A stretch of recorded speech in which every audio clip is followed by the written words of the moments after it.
sana, eto, malaking dasal to. It's a big if.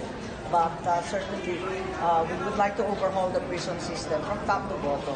Talaga namang kinakailangan na yan. Pero welcome ba na isang tagaloob yung magiging viewership? Kasi ma'am, subukan ng mga tagalabas like Faelgon and proved to be he failed dun sa mandate niya. Oo nga eh. Kung tutuusin, napakahirap. Hindi mo na malaman kung ano yung solusyon sa problema ng Bucor. Talagang masalimuot, masyadong umugat na at sanga-sanga na ang racket nga doon. Pero sa palagay ko, huwag tayong mawawalan ng pag-asa. Unang-una, may idea kasi ako, naniniwala ako sa mga behavioral psychologists na siguro hiwa-hiwalayin.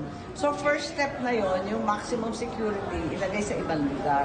Pagkatapos, alam natin na masikip, yung dating 700 hectares dyan, naging 300 na lamang. Siguro hiwalayin at lakihan yung mga regional. Pag mas maliit, baka mas makontrol at makakakuha tayo ng tao na hindi maeengganyo ng milyon-milyon salapi.